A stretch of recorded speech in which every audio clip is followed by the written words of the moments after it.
जय सद्गुरु. मी दामिनी रसोई से जिंदगी तक मध्ये सखीनं तुमचं मनापासून स्वागत. तर सखीनं उन्हाळा सिरीज मधला आज आपण साबुदाणा आणि बटाट्याची चकली करणार आहोत. ती कशी करायची खुसखुशीत आणि कुरकुरीत ती मी तुम्हाला दाखवते. तर चला सखीनं, आपण करणार आहोत ना बटाटा साबुदाणा चकली. तर त्याच्यासाठी आपण काय केलंय, अर्धा किलो साबुदाणा घेतलाय. ते आता 4-5 पाण्याने आपण स्वच्छ धुवून घेऊया, कारण त्याच्यामधली खळ निघायला पाहिजे. त्याच्यामध्ये एक स्टार्च असतो, चिकटपणा असतो. आपण आता चांगलं स्वच्छ 4-5 पाण्याने धुवून घेऊया. साबुदाणा बघा 5-6 पाण्याने स्वच्छ धुतला. आता पाणी बघा स्वच्छ व्यवस्थित दिसतंय. तर आता आपण याला झाकून ठेवूया आणि हे 5-6 तास भिजत घालूया. आपला साबुदाणा ना आपण रात्रभर भिजत ठेवलेला, तर बघा तो कसा भिजलाय ते आपण बघूया. हे बघा किती छान भिजलाय. तर आता आपण मोकळा करून बघूया. तो सगळा मोकळा झाला की नाही व्यवस्थित, असा मोकळा करून घ्यायचा.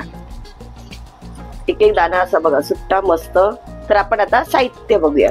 तर अर्धा किलो साबुदाणा घेतलेला आहे, तो भिजून घेतलेला आहे. 1 किलो बटाटा आणि आपण हिरव्या मिरच्या घेतल्या. त्याच्यात हे लाल मिरच्या असतात ना, त्या मी जास्त घेतल्यात, कारण छान दिसतात आणि लाल लाल मस्त कलर येतो त्याच्यामध्ये. आणि चवीनुसार मीठ. तर आपण बटाटा स्वच्छ धुवून उकडायला लावूया.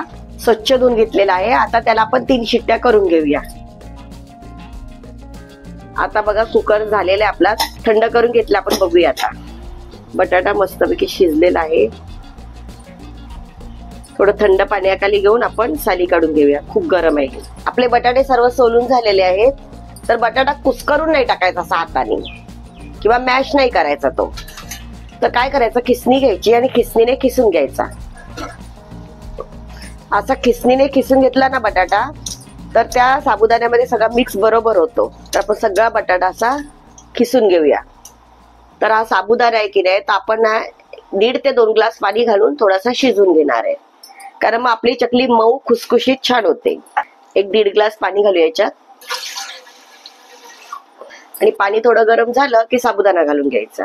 पाणी उकळलेलं आहे. आता आपण याच्यामध्ये साबुदाणा घालून घेऊया आणि याला व्यवस्थित हलवून घेऊया.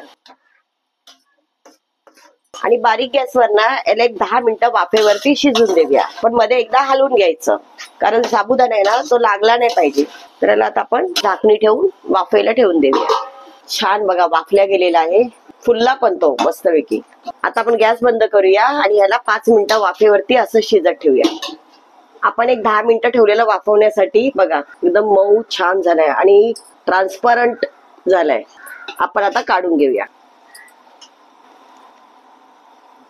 या मिरच्या आहेत ना, तर आपण ना पाणी न टाकता वाटून घेणार आहोत. जर आपल्याला वाटली गरज तरच आपण पाणी टाकायचं, नाहीतर नाही. याचा आपण ठेचा करून घेणार आहोत. जाडसर, थोडासा जाडसरच वाटायचा. ह्या हिरव्या मिरच्या टाकल्या ना चकलीमध्ये तर खूप छान टेस्ट येते. हे बघा आपला ठेचा तयार आहे. थोडस 1-2-3 थेंबच पाणी घातलं याच्यात, कारण ते व्यवस्थित वाटण्यासाठी. थोडस असं जाडसर वाटून घेतलंय बघा. आता आपण साबुदाणा बघूया. आपला बटाटा पण मॅश करून झालेला आहे, तो आपण याच्यात घालून घेऊया.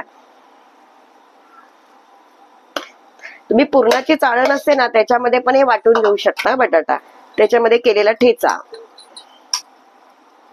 आता ठेचा किती तुमच्या आवडीनुसार आहे, किती तिखट पाहिजे किती नाही त्याप्रमाणे. आणि चवीनुसार मीठ. चमच्यापेक्षा ना हाताने जास्त अंदाज कळतो मिठाचा. जर आपल्याला कमी वाटलं तर आपण थोडंसं टेस्ट करून बघायचं. आणि आता हे सर्व मळून घेऊया.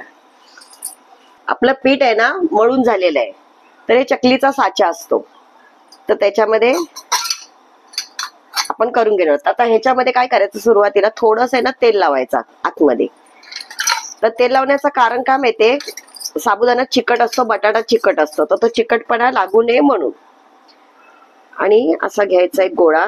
जर हे पीठ पातळ झालं किंवा घट्ट झालं, पातळ झालं तर काय करायचं, साबुदाण्याचं मिक्सरमध्ये वाटून पावडर करायची आणि ती थोडीशी घालायची.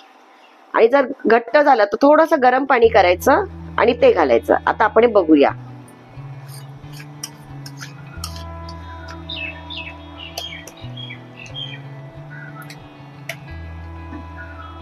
तीन 4 असे वेडे करून घ्यायचे. तर आता आपण अशा सगळ्या चकल्या करून घेऊया आणि आपण जाऊया टेरेसवर. टेरेसवर भरपूर ऊन असतं. तर चला आपण चकली करण्यासाठी प्लास्टिकचा पेपर अंथरून घेऊया.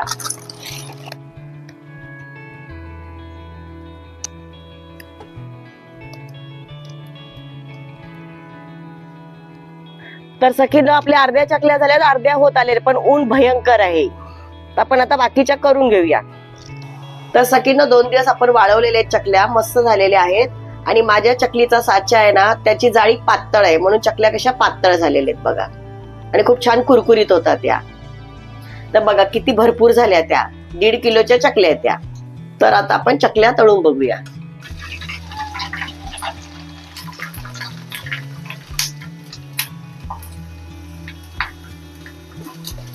हे बघा चकली किती छान फुलली आहे आणि पातळ असल्यामुळे एकदम मस्त वाटते की नाही.